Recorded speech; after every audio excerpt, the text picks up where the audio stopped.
जादुई लौकी। शिवपुरी नामक एक गांव में राघव और पत्नी सुधा और पिता के साथ रहता था। राघव ठेले पर फलों का जूस बेचकर अपना घर चलाया करता था। राघव एक अच्छा इंसान था। रास्ते में बड़े बुजुर्गों को वो मुफ्त में जूस बनाकर पिला दिया करता था। अरे, दिन भर ना आपकी कमाई कम होती जा रही है। क्या करूं सुधा, आजकल सभी को पैकेट वाला जूस ही पसंद है। बहुत ही कम लोग मुझसे जूस खरीदते हैं। अब तो घर का राशन भी बहुत कम है और पिताजी की दवाई भी लानी है। तुम चिंता मत करो, मैं दूसरे शहरों में भी जूस बेचना शुरू कर दूंगा। क्या पता वहां पर लोग जूस खरीद लें। अगले दिन राघव दिन भर गांव-गांव भटकता है और पास के शहर में भी जाता है, लेकिन कुछ लोग ही उससे जूस लेते हैं। थक हार कर वो शाम को घर के लिए चल पड़ता है। रास्ते में एक झोपड़ी के बाहर एक बूढ़ी औरत बैठी हुई थी। अरे बेटा, क्या तुम मुझे थोड़ा जूस पिला सकते हो? हाँ अम्मा, अभी बना देता हूँ। लेकिन मेरे पास तुम्हें देने के लिए पैसे नहीं हैं। कोई बात नहीं अम्मा, ये लो, तुम जूस पियो। और वो बूढ़ी औरत जूस पी लेती है। भगवान तुम्हारा भला करे बेटा, प्यास के मारे तो मैं मरी जा रही थी। अम्मा, क्या तुम्हारे घर में कोई नहीं है? हाँ बेटा, कोई नहीं है। मैं अकेली ही रहती हूँ। न जाने भगवान मुझे कब बुलाएंगे। अरे अम्मा, ऐसी बातें क्यों करती हो? अच्छा, मैं चलता हूँ, घर पर सब इंतजार कर रहे होंगे। और राघव अपने घर चला जाता है। रात को सुधा राघव से बोलती है, आज काम कैसा रहा? आज तो मैं पास के शहर में भी जाकर आया हूँ, लेकिन शहर के लोगों को तो पैकेट का ही जूस पसंद है। दूर दूर गाँव में घूमकर ही कुछ कमाई हो पाती है। और वो खाना खाकर सो जाते हैं। अगली सुबह राघव फिर जूस का ठेला लेकर निकल पड़ता है और शाम को आते ही उस समय उस बूढ़ी औरत को वो जरूर जूस पिलाकर आया करता था। एक दिन राघव के पिता की तबीयत ज्यादा खराब हो जाती है और उन्हें डॉक्टर के पास ले जाना पड़ा। देखो राघव, इनकी तबीयत दिन प्रतिदिन खराब होती जा रही है। तुम्हें इनका इलाज शहर से करवाना चाहिए। डॉक्टर साहब, चाहता तो मैं भी यही हूँ कि इनका इलाज शहर में करवाऊं, लेकिन मेरे पास इतने पैसे नहीं हैं। और राघव अपने पिता को घर ले आता है और फिर जूस बेचने निकल जाता है। उस दिन भी उसकी कुछ खास कमाई नहीं हुई और शाम को वो उसी बूढ़ी औरत के पास पहुंचता है। क्या हुआ बेटा, आज बहुत उदास लग रहे हो? अम्मा, मेरे पिताजी की तबीयत बहुत खराब है, लेकिन मेरे पास इतने पैसे नहीं कि मैं उनका इलाज करवा सकूं। चिंता मत कर बेटा, सब ठीक हो जाएगा। तू रुक, मैं अभी आती हूँ। और बूढ़ी अम्मा राघव को एक पुड़िया लाकर देती है। अम्मा, इस पुड़िया में क्या है? कोई दवाई है क्या?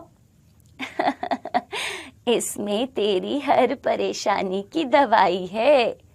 राघव उसको खोलकर देखता है तो उसमें कुछ बीज निकलते हैं। अम्मा, ये तो कोई बीज है। बेटा, ये कोई साधारण बीज नहीं है, ये लौकी के बीज हैं। तू इसे अपने घर में जाकर लगा देना और जब लौकी की बेल पर लौकी लग जाए तो उसका जूस बनाकर अपने पिताजी को पिलाना। तुम्हारे पिताजी बिल्कुल ठीक हो जाएंगे। क्या अम्मा, तुम भी मजाक करने लगी हो? जो काम बड़ी बड़ी दवाई ना कर सकी, उसे ये लौकी कैसे ठीक कर सकती है? मैंने कहा ना, ये कोई साधारण बीज नहीं है। अब तू जा और जाकर जैसा कहा है वैसा ही कर। राघव बीज लेकर वहां से चला जाता है और घर पहुंचकर घर के बाहर उन बीजों को लगा देता है। अगले दिन सुबह जब सुधा घर के बाहर आकर देखती है तो वो देखती है कि एक बड़ी सी बेल उसके घर के बाहर थी। अरे, ये एक रात में इतनी बड़ी बेल कहाँ से आ गई? वो राघव को बुलाती है। जब राघव घर के बाहर आकर देखता है तो वो हैरान रह जाता है। एक रात में बीज से बेल कैसे बन गई? राघव सुधा को सारी बात बताता है।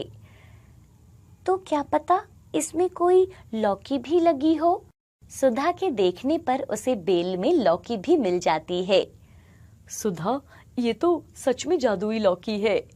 और राघव अपने पिताजी को उस लौकी का जूस बनाकर पिलाता है। जूस पीते ही उसके पिताजी बहुत अच्छा महसूस करते हैं। अरे बेटा, इसने तो मेरे शरीर में जान डाल दी। मैं तो बहुत तंदुरुस्त महसूस कर रहा हूँ। राघव को यकीन नहीं हो रहा था। जो दवाइयाँ न कर सकी वो एक लौकी ने कर दिखाया। अगले दिन जब राघव बूढ़ी अम्मा के घर जाता है तो वो देखता है कि वहां पर तो कोई घर ही नहीं है। अरे, यही तो वो बूढ़ी अम्मा का घर था। एक दिन में कोई घर से कैसे गायब हो सकता है? कुछ दूर घरों में राघव बूढ़ी अम्मा के बारे में पूछता है। अरे भाई, जिस जगह की तुम बात कर रहे हो मैं वहां से रोज आता हूँ। वहां पर तो कोई घर नहीं है। राघव समझ जाता है कि ईश्वर जरूर उसकी मदद के लिए बूढ़ी अम्मा के रूप में आए थे। राघव अपने पिता को रोज लौकी का जूस बनाकर पिलाता है और कुछ ही दिनों में उसके पिताजी सभी रोगों से छुटकारा पा लेते हैं। बेटा राघव, न जाने मैंने कौन सा ऐसा पुण्य किया जो मुझे तेरे जैसा बेटा मिला है। अगर आज तू नहीं होता तो मैं आज का दिन कभी नहीं देख पाता। पिताजी, मैंने तो कुछ नहीं किया। ये सब भगवान की कृपा से हुआ है, जो एक बूढ़ी औरत के रूप में मुझे ये जादुई लौकी के बीज दे गए थे। अब आपको सभी लोगों को लौकी का जूस पिलाना चाहिए। लेकिन सुधा, लोग तो केवल फलों का ही जूस पीते हैं। मैं उन्हें कैसे लौकी का जूस पिलाऊं? आप फलों के साथ लौकी भी जूस में डालकर दिया करना। ये जादुई लौकी तब भी अपना काम करेगी। और राघव ऐसा ही करता है। वो जूस में थोड़ी लौकी भी डाल दिया करता था और जो भी उससे जूस पीता वो पहले से ज्यादा स्वस्थ महसूस करता। कुछ ही दिनों में ये बात पूरे गांव में फैल जाती है और सभी लोग राघव से जूस पीने आने लगते हैं। अब राघव अपने घर के बाहर ही जूस की दुकान खोल देता है और लोगों को लौकी का जूस बनाकर पिलाता है। जिस किसी को भी कोई बीमारी होती तो वो राघव के पास लौकी का जूस पीने जरूर आता और बिल्कुल ठीक होकर जाता था। राघव की अच्छाई के कारण उसके साथ साथ बहुत से लोगों का जीवन भी सुधर जाता है। ये कहानी है सीतापुर गांव की, जहां रामू के पास गांव में 2 एकड़ जमीन थी। वो उसी में खेती किया करता था। वो इतना पढ़ा लिखा नहीं था कि वह शहर जाकर कोई नौकरी कर सके। वो अपनी जमीन पर सब्जियां उगाता और उन्हें बेचा करता था, पर जितना पैसा उसको सब्जियां उगाने में लगता था उतना उसका मुनाफा नहीं हो पाता था, जिससे उसका घर भी ढंग से नहीं चल पाता था। रामू की पत्नी उसे देखकर बोलती है, अजी क्या हुआ आपको? आज बहुत परेशान लग रहे हो। बस क्या बताऊं, परेशानी तो है ही। हर तरह की सब्जियां उगा चुके हैं लेकिन कुछ भी लाभ नहीं हो रहा और गांव में मेरी सब्जियां बिल्कुल भी नहीं बिक पाती, क्योंकि यहाँ पर इतने सारे सब्जी वाले हो गए हैं कि मुझ तक ग्राहक पहुंच ही नहीं पाते।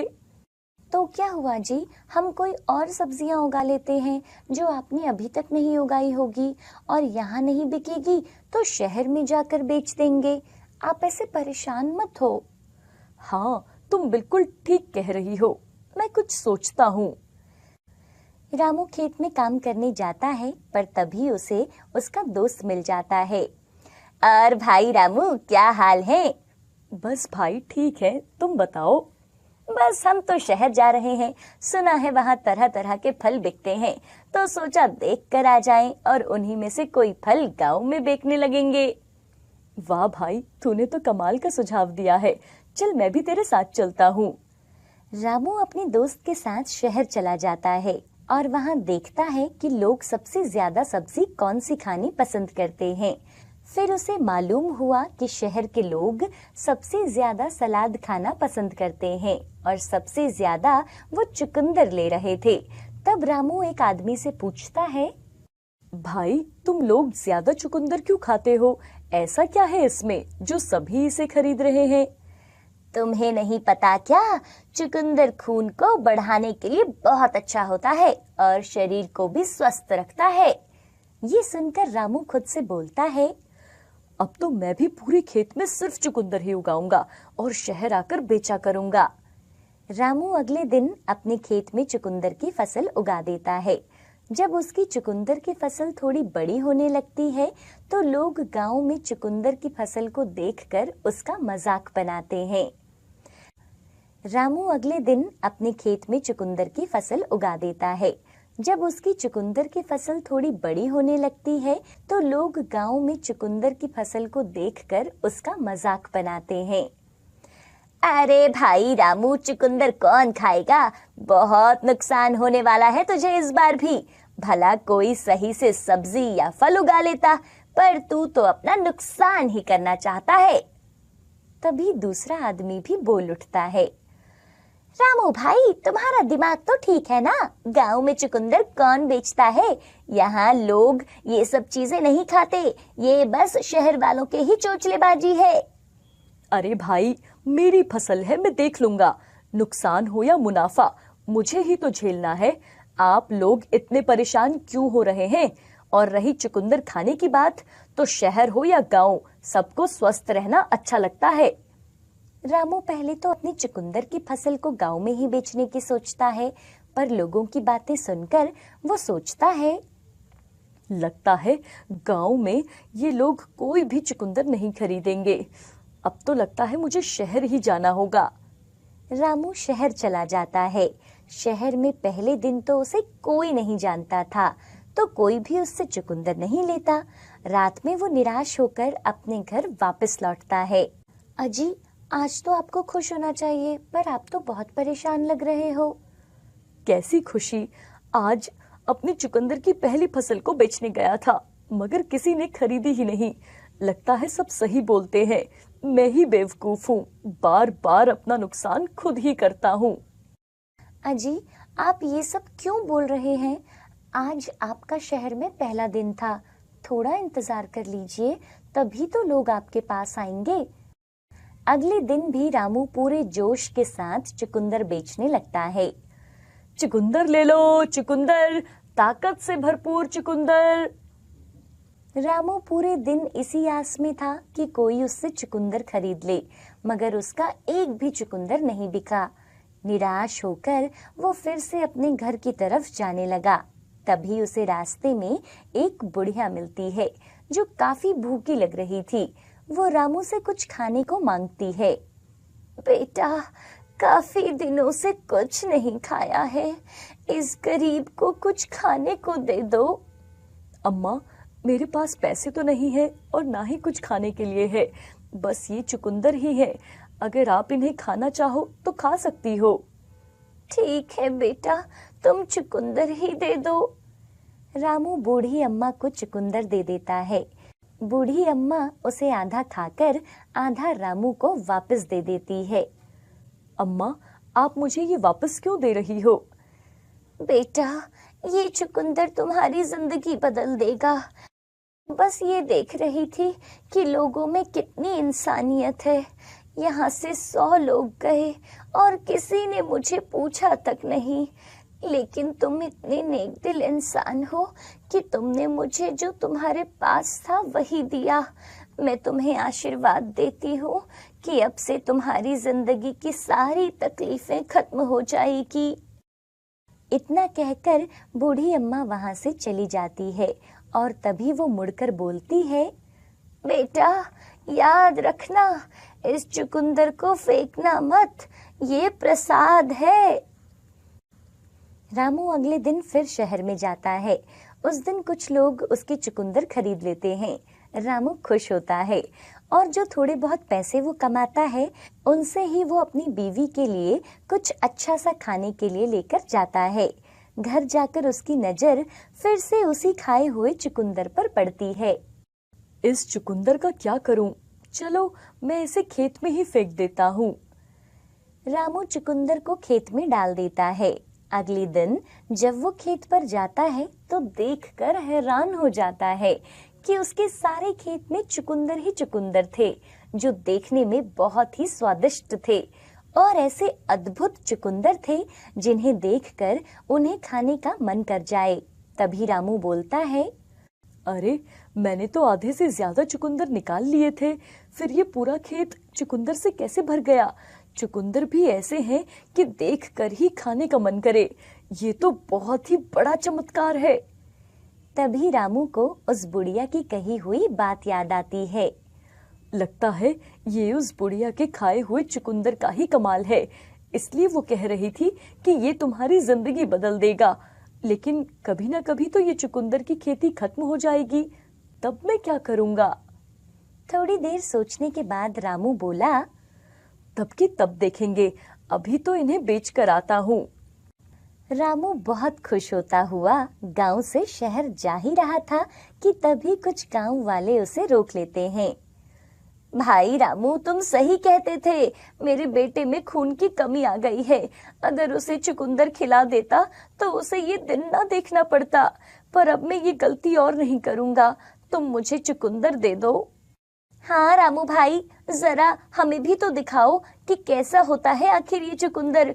स्वस्थ रहना तो सबका अधिकार है ना, तो सोचा कि मैं भी स्वस्थ रहना शुरू कर देता हूँ। फिर क्या था, गांव में ही रामू के चुकंदर बिक गए और अगले दिन ही उसके खेत में फिर से बहुत सारे चुकंदर उग जाते हैं। फिर वो रोज ऐसे ही चुकंदर बेचने जाता। कभी गांव वाले या कभी शहर में उसके चुकंदर खूब बिका करते थे। जो भी पैसे उसे मिलते थे उससे उसने एक बहुत बड़ा घर बना लिया और अब वो इस